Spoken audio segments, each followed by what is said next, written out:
बीड लोकसभा निवडणुकीमध्ये पंकजा मुंडेंना भाजपनं उमेदवार केलं होतं। त्यानंतर बजरंग सोनवणेंना जे आहे ते शरदचंद्र पवार पक्षाकडून उमेदवारी मिळाली आहे। असं असताना ज्योती मेटे यांचा पत्ता मात्र कट झालेला आहे।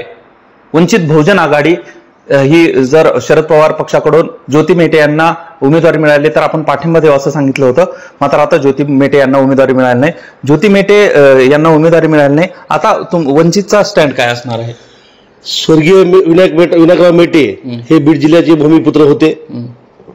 मराठा आरक्षण चळवळीमध्ये संबंध आयुष्यभर त्यांनी काम केलं आणि मराठा आरक्षण चळवळीत जात असताना मेटे साहेबांचा अपघातामध्ये अकाली मृत्यू झाला। आणि जर ज्योतिताई मेटे यांना महाविकास आघाडी उमेदवारी दिली तर एक गरजवंत मराठ्याचा नेतृत्व करणारे विनायक मेटे यांच्या पत्नीला वंचित बहुजन आघाडी पाठिंबा दिला असा निर्णय सर्व कार्यकर्त्यांनी पदाधिकारी यांनी घेतला होता। पण काल अमृत नोनी आर्थो प्लस ये एक प्रूवन फॉर्मूला है। इसमें मौजूद नोनी फल के गुण और आयुर्वेदिक जड़ी बूटियां शरीर को जरूरी पोषक तत्व देने के साथ साथ हड्डियों और जोड़ों के घिसने, उनमें होने वाले सूजन और दर्द को रोकने में मदद करता है। दर्द मुक्त जीवन के लिए अमृत नोनी आर्थो प्लस। विनायक मेटे यांच्या पत्नीला त्या ठिकाणी उमेदवार नाकारण्यात आलेले आहे। त्यामुळे आता त्या ठिकाणी वंचित बहुजन आघाडी आमचा उमेदवार उभा करणार।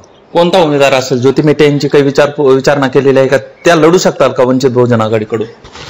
निश्चितपणे ज्योतिताई मेटेने जर वंचित बहुजन आघाडीची उमेदवारी घेतली त्या संदर्भात सुद्धा पक्ष विचार करील। पण तसं काही झालं नाही तर बाळासाहेब आंबेडकर साहेब जे उमेदवार देतील ते आम्हाला मान्य होतील। माध्यमांशी 2 दिवसापूर्वी बोलताना त्यांनी सांगितलं की बीडची लोकसभा लढण्यासाठी मी ठाम आहे। अपक्षही लढू शकतात। अपक्ष लढला तर वंचित बहुजन आघाडीचा आता पाठिंबा असणार आहे का?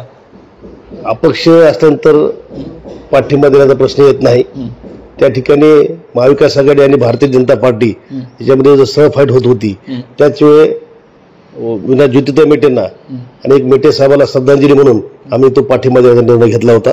पण आता या ठिकाणी उमेदवारी त्यांना देण्यात आलेली नाही। त्यामुळे वंचित बहुजन आघाडी आपला स्वतंत्र उमेदवार या ठिकाणी निवडणूक रिंगणात उतरणार आहे। वंचित बहुजन आघाडीकडे जर त्या आल्या आणि त्यांनी उमेदवारी मागितली तर उमेदवार असू शकते? निश्चितपणे त्याचा विचार बाळासाहेब करतील।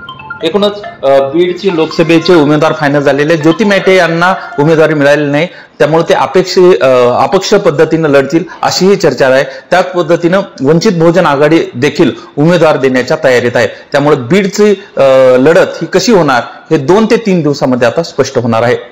विष्णू बुर्गीजी, 24 तास, बीड।